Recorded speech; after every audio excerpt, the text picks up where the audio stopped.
I've been dealing with a series of arguments or objections to belief in God found on a website called godisimaginary.com. And, we're nearing the finish line of these 50 arguments.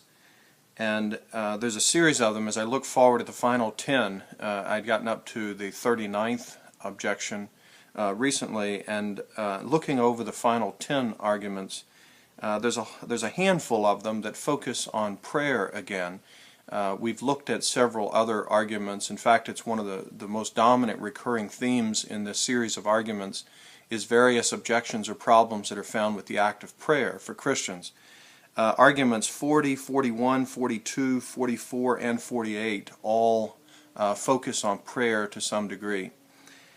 This obviously means, at least to my mind, looking at this on the on the outside, I don't know the person who wrote these various arguments, but based on looking at it, it seems to me that even though there are 50 arguments here, this recurring theme throughout the arguments must be very important to the author or authors, whoever all is involved in putting these arguments together.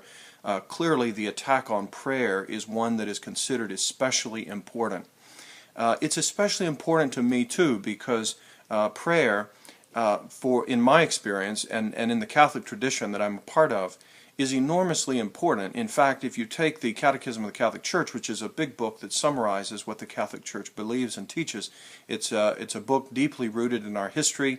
If you look at it, one entire part of it, it really is divided into four main parts, and one of those parts focuses on our tradition of prayer and the various ways that we believe that we as human beings can relate to God and commune with God.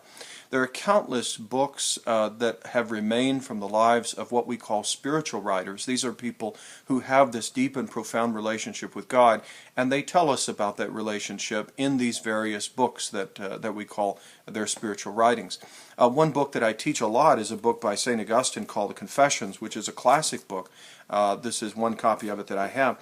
It's a classic book. It usually finds its way into any collection of sort of classic writings of Western civilization. The Encyclopedia Britannica Great Book series includes this book in it. This is a Penguin Classic edition of the Confessions of St. Augustine. It is an enormously significant sort of soul-searching work in which Augustine thinks about his whole life. But the whole thing, the entirety of the Confessions is in the form of a prayer. He's talking to God through the entire work and examining his life in relationship to God and under the oversight of God. And so this point, that the atheist is making here about this attack on prayer as being a worthless activity, as God not proving himself in prayer, for those really deep and insightful Christians, and I include in that number people like Augustine, and I could talk about many other people, both contemporary and ancient and medieval and before the modern period, people throughout history that have encountered God in the interior of the heart in the act of prayer. What I find in this atheist series of arguments here, and we'll look at briefly at some of the contents of this, but as I look at these arguments from this atheist, I find a perspective on prayer that is, it's even hard to call it a caricature of prayer because it is so distant from what the deeper insights into what prayer are have to say. These arguments assume that prayer is a litany of requests of God, where I just go to God and say, God, give me this, give me that, give me the other. And that's what prayer is all about. In fact, when we look at the Bible, it has little to do with simply listing off our needs before God. It has more to do with acknowledging who we are in relationship to God, an admission on the part of the creature that we are made by God and that we depend upon God. Look at the Our Father that Christians pray. Just this morning in the liturgy of the Mass for Catholics, the reading was from Luke's Gospel, where it has an account of the Our Father, or the Lord's Prayer, where Jesus taught his disciples how to pray. And in that prayer that most people would recognize, it begins with an acknowledgement of the greatness of God, our Father who art in heaven. This is a way of calling to mind the transcendence of God, that God is other than this world, he's beyond this world. Holy is your name. We acknowledge the holiness of the ways in which God has manifested himself to us. His name in the Bible title, the name of God, is the way that God discloses himself or makes himself known to us. So we begin our prayer by acknowledging the greatness of God, the transcendence of God, and also acknowledging the holiness and the purity of the ways that God has revealed himself to us as creatures. And then we say, your kingdom come, your will be done on earth as it is in heaven. And so prayer here, according to the Our Father, which for Catholics and for Christians in general is the model of how we should pray, it goes on to engage in an act of conforming the human will to the divine will. And then when it does start making petitions of God, they are petitions or requests of God that have to do with making sure that our spiritual life is right. When we do make requests of God, we ask that God would provide the basic needs of this day. We don't think in terms of millions of dollars in a basement, or that God, get rid of the stains in my shirt or whatever. There are all kinds of silly things like that. And the author of these arguments tries to focus on those silly instances of prayer, what I might call more immature or childlike ways of praying. And when I say childlike, I don't mean in the positive sense of being like a child. There's a positive way in which we can admire childlikeness and humility and a sort of carefree attitude in respect to some things. But on the other hand, there are ways in which we don't want to be children. We don't want to be naive and simplistic and self-serving. Oftentimes, children, it's all about them, and they're thinking about what they get, or what they can get out of God, or what they can get out of their parents, or whatever. That's not the way in which we want to be like children. So, when we look at the Bible and what it has to say about prayer, what I find in these various arguments is a far cry and a far distance from what we talk about, at least at its best, when we talk about prayer in our tradition, in the Catholic tradition. It is first and foremost a conforming of the creature to the Creator. It is a communing with God. It's an acknowledgement of God's presence and that we are creatures of God, made by God. And it's very difficult to talk about this, especially to people who ridicule it, because it seems as if those people don't have any way of relating to what we're talking about when we speak of prayer. It's very hard to relate a sense of, day in and day out, waking up in the middle of the night with a sense of God seeing us and knowing us, a sense of being a creature that is very fragile, but yet God holds us in existence, and living with an awareness of that. As a Christian, living with an awareness of God's love for us that's shown through Christ, and God's gift of sacrifice through Christ.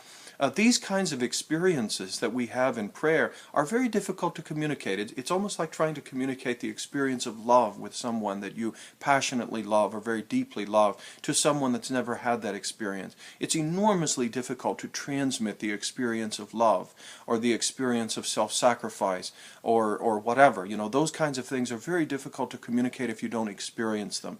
And so for a Christian, and I know that for the atheist this isn't going to mean much, because they're not looking for an experience-based argument. They want some type of rational justification for something. But as a Christian, I find that as my life of faith grows, I find a sense of God's presence, like a universal I, or presence, or awareness, and also a growing sense within myself of my dependence upon God each moment. And all of that deepens my experience, and it makes my life more meaningful. It makes my life have a depth of quality to it that I think grows as the years go on in my life. And there are all kinds of positive benefits of that. There's a sense of not being alone in the universe, that there's a cosmic presence, that there's a universal presence of God that is in His creation and in His revelation of Himself that comforts me and that guides me and is present with me throughout life. It enables me to look at other human life and see it of deep value and significance and worth. There are all kinds of benefits to this, but it's the very fabric of the Christian life, and it's very difficult to transmit that. And so when I see something like this, these kinds of arguments, they disappoint me very much. Well, what are the arguments? Well, the first one is very fascinating. It is entitled "Understand Christian Motivations." And this, I think, is perhaps the most important of these arguments, because what the author is trying to do is explain why Christians pray. So as an atheist, the atheist is looking at someone like me and saying, let me tell you why he really prays. He might say he prays for this reason, but here's the real reason why he prays. And he gives, I think, 5 reasons why Christians really pray, the real motivation for prayer. The first one is we pray because we're afraid of death. Some Christians or people who believe in God pray because we're fearful. And so because we're afraid of dying or because we're afraid of judgment or punishment, we pray to God hoping that somehow that will get us some advantage before God. The second one is perhaps sometimes we pray because there are coincidences in response to prayer. Sometimes we pray and things do go well for us, or sometimes we do get an answer to those prayers, or things get better, or whatever. And because we seem to see an answer to the prayer, it motivates us to continue praying. A third reason that is suggested as to why Christians pray is that it makes us feel special because we talk to God. If God, who made the universe, hears us and listens to us, then it gives us a sense of worth. I'm worth something, I'm better than others perhaps, or I'm good, or I'm looked down upon favorably by the Creator of the whole universe, and that makes me feel like I'm worth something. The fourth motivation for prayer that's suggested is that we really never outgrew the desire for an all-knowing and all-loving being, that is to say, a parent. He suggests here a kind of psychological or perhaps a kind of subconscious motivation for prayer is that we want this all-loving, all-knowing parent that will watch over us and care for us. And when we grew up, we never passed out of that stage of needing someone who really cares about us and who loves us and knows us to take care of us, when that should have passed away with those kinds of illusions about our parents. The fifth suggested motivation for prayer is that answered prayer claims make us popular among other Christians. This one's sort of I think the lowest of these so far as respectability for the argument, is that sometimes Christians pray because it just makes us look cool among other Christians. So other Christians say, "Oh, your prayer was answered? Oh, wow, that must mean you're really important." And so it makes us feel good among our peers within religious faith to have our prayers answered. So what about these arguments? Well, first of all, if we want to talk about motivations, we could surely talk about motivations of atheists too. Now, atheists wouldn't like that very much, I'm sure, and I'm sure that there are people that will criticize what I'm about to say. We could talk about motivations like, for example, atheists don't pray because they too are afraid of death. And so they try to convince themselves that there is nothing beyond death. And so unlike the Christian who prays because they are concerned about having to face God in judgment, the atheist doesn't pray because it's part of a more wholesale denial that life is something for which we are accountable.